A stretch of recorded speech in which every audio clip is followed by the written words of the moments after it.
नमस्कार दोस्तों, MFT digital में स्वागत है। आज मैं आपको बताने वाला हूं कि जो FWDM स्प्लिटर होता है, इसके ऊपर हम लोग ऑलरेडी पहले ही वीडियो बनाए हैं, लेकिन आज थोड़ा ये वीडियो एक कमेंट आने के बाद इसको फिर से बनाया जा रहा है। FWDM जो स्प्लिटर होता है, इस स्प्लिटर में हम लोग दो तरीका का इनपुट करते हैं। एक होता है जो इंटरनेट का इनपुट, दूसरा होता है जो केबल इनपुट। अब देखिए, इसको समझने के लिए मैं आपको ये जो FWDM स्प्लिटर है इसको देखिए, यहाँ पे क्या लिखा रहता है 13, 10, 14, 90, 15, 50। तो यहाँ पे हम लोग ये चीज़ सोचते हैं कि इसमें हमारा दो आउटपुट होता है, एक पे रहता है कॉम और दूसरे पे लिखा रहता है 15, 50। ठीक है, तो 15, 50 में हम लोग क्या करते हैं, जो हमारा एडफा का केबल का जो सिग्नल होता है उसको डाल देते हैं 15, 50। इससे हमारा केबल का डेटा चला जाता है। और दूसरा जो कॉम है, इस कॉम के लिए जो देखिए, जो ये स्प्लिटर जो FWDM का जो डेटा सीट है, वहां पे भी अगर आप ध्यान से देखें तो यहाँ पे लिखा हुआ है 13, 10, 14, 50। और दूसरा रिफ्लेक्ट चैनल में देखिए दो है, जो 13, 10, 14, 90, 50। ये 13, 10, 14, 90 है और ये है 15, 50। मतलब मेरा केबल के लिए 15, 50 और इंटरनेट के लिए 13, 10 और 14, 90। तो हम लोग यहाँ पे 13, 10 और 14, 90 के इस भ्रांति को थोड़ा आज तोड़ेंगे। देखिए 13, 10, 14, 90 जो है, इसको आप 20 किलोमीटर से ज़्यादा नहीं भेज पाएंगे अगर आप OLT के थ्रू भेज रहे। तो OLT के पॉन से अगर भेजेंगे तो अप टू 20 किलोमीटर दूरी आप एक ओनू को लगा सकते हैं। या फिर बहुत लोग ऐसा करते हैं कि वो SFP यूज करते हैं 13, 10, 14, 90 वाला। तो इसमें भी बहुत दूर तक के बेटर काम नहीं करता। 80 किलोमीटर का SFP हमारे पास 13, 10, 14, 90 वाला अवेलेबल, अगर आपको चाहिए तो आप हमें कांटेक्ट कर सकते हैं। लेकिन इसका जनरली SFP 80 किलोमीटर वाला नहीं मिलता है और इस पर परफॉर्मेंस भी उतना अच्छा नहीं होता, क्योंकि 13, 10 जो 14, 90 है, लोअर जो फ्रीक्वेंसी, तो बहुत ज़्यादा दूर तक जाने में दिक्कत, मैंने आपका 14, 90 का जो फ्रीक्वेंसी है और 13, 10 का 14, 90 वाला जो फ्रीक्वेंसी, वहां पर थोड़ा सा दिक्कत आता है ज़्यादा डिस्टेंस में। तो बेटर क्या है, तो क्या यूज किया जाए वहां पे, अगर मेरा लॉन्ग डिस्टेंस है तो, या 13, 10, 14, 90 हमको यूज करना ही पड़ेगा as per this data sheet. As per this data sheet आपको 13, 10, 14, 90 ही लगाना पड़ेगा।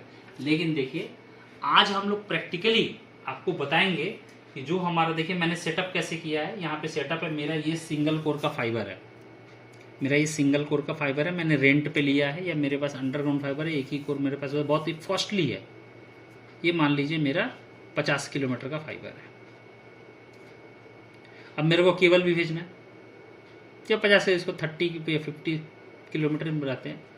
अब यहाँ पे हमने क्या किया, इधर एक FWDM स्प्लिटर यहाँ डाल दिया। मेरा ये 15, 50 वाला पार्ट हो गया और ये मेरा कॉमन वाला पार्ट हो गया। इसको मैं 13, 10, 14, 90 नहीं बोलूंगा, कॉमन बोलूंगा। इधर भी मेरा वैसे 15, 50 हो गया और ये मेरा हो गया कॉमन।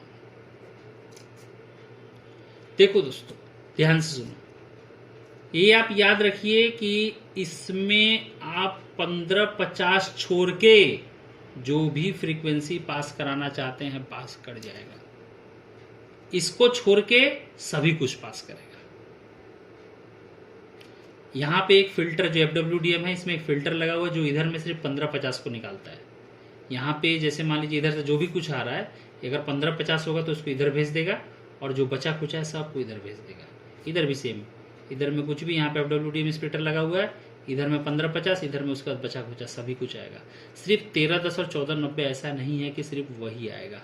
ठीक है, तो अभी हम लोग इसको प्रैक्टिकली देखेंगे और समझेंगे। ठीक है, सबसे पहले तो ये 13, 10, 14, 90 सभी को टेस्ट किया ही हुआ है, फिर भी हम इससे स्टार्ट नहीं करेंगे, बाद में देखेंगे। जो सब करता है वो हम लोग बाद में करते हैं। हम लोग देखो आपको चमत्कार दिखाते हैं। देखो ये हमारा एक FWDM, यहां से केबल आया कपलर के थ्रू। दोस्तों ये ध्यान दो, इसको 0 dB कपलर बोलते हैं या 0 dB एडेप्टर बोलते हैं। मैंने दो को कनेक्ट कर लिया, इधर आ गया कि दूसरा FWDM में, ये मेरा मान लीजिए आप ये 20 किलोमीटर फाइबर है, इधर आया, इधर से जो मेरा आउटपुट आ रहा है 1550 तो अपने को पता है कि 1550 में सिर्फ केबल ही जाएगा, ये केबल वाला, इसको छोड़ देते हैं, केबल तो जाना ही पता ही है। इसके साथ हम ये पैच कोड लगा दिए एलसी वाला, क्योंकि मेरा जो एसएफपी है वो एलसी का है। दिखाते हैं यहाँ पे मैं कौन सा एसएफपी लगाया हूँ आपको, ये देखो जरा ध्यान से, क्या एसएफपी है, कैमरामैन से बताएंगे। 1330 और 1270। तो ध्यान से सुनिए, 1330 और 1270 कितने किलोमीटर का है ये? 40 किलोमीटर। 40 किलोमीटर का है, ठीक है। तो अभी यहाँ पे देखो मैंने 1310 1490 नहीं लगाया है, 1310 और 1270 लगाया है, ठीक है। मतलब इसके थ्रू अप होता है कि नहीं होता है, अपना इधर मैंने लगा दिया, ऑलरेडी हम चेक कर चुके हैं अप होता है कि नहीं होता है, आपको भी दिखाएंगे। दूसरे एंड में देखो पोर्ट अप है, अब देखो एसएफपी इधर लगा हुआ है, यहाँ पोर्ट अप है, ये दूसरा एंड का हमारा स्विच है, यहाँ का भी देखो पोर्ट, उसी जो एसएफपी का है उसी का दूसरा पार्ट जो है वो यहाँ है, देखिए एसएफपी। बताइए कैमरामैन साहब।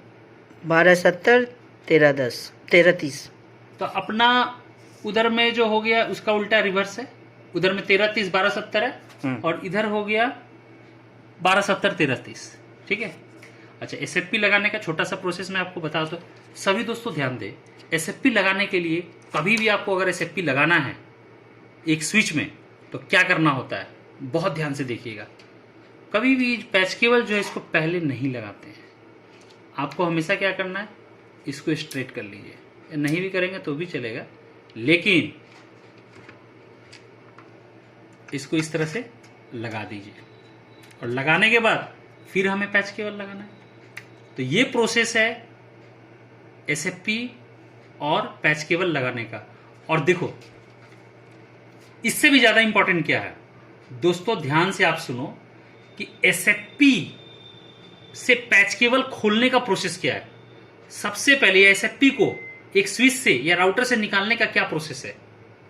सबसे पहले आपको क्या करना है, जो भी इसके साथ पिकटेल लगा हुआ है, पिकटेल को बहुत ध्यान से खोलने का है, कभी साथ में नहीं निकालने का। एक बार निकाल दिए साथ में आपका राउटर का जीवन खत्म हो जाएगा। तो इसीलिए बहुत ध्यान से सबसे पहले पैच केबल को निकालें, तब फिर एसएफपी को निकालें। ओके, इस तरह से हम लोग एसएफपी को खोलते हैं। जबरदस्ती खोलने से सर राउटर पर क्या असर पड़ता है, आपको अंत में बताएंगे।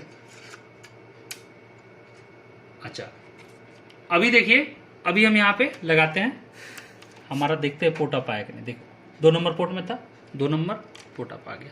तो इसका मतलब कि हम यहां से कोई भी फ्रीक्वेंसी पास करा सकते हैं, जो भी आपके पास एसएफपी अवेलेबल है। जब बहुत लोग परेशान रहते हैं कि मेरे को 1310 1490 का एसएफपी 80 किलोमीटर का नहीं मिल रहा है, 100 किलोमीटर का नहीं मिल रहा है, 150 किलोमीटर का नहीं मिल रहा है। आपको जरूरत ही नहीं है 1310 1490 का, आपको जो मिल रहा है सिंगल फाइबर एसएफपी, सिर्फ उसमें 1550 नहीं होना चाहिए, आप खरीद लो। और अगर आपको चाहिए हमसे तो आप हमें कांटेक्ट कीजिए, हम आपको प्रोवाइड करेंगे और टेक्निकल सॉल्यूशन भी देंगे। तो आप आज हम लोग ये चीज पूरा क्लियर कर लिए। अच्छा, क्या कौन क्वेरी था आपको बताइए। जबरदस्ती एसएफपी निकालने से क्या समस्या होता है। देखिए, आपको ये ध्यान देना है हमेशा कि कभी भी जब आप यहाँ पे एसएफपी निकालते हैं ना, ये देखिए इस जगह पे, यहाँ पे देखो ये जो पिन है, ये पिन जो है ना जाके प्रेस हो जाता है और इसके चलते फंसा रहता है इस पिन पे।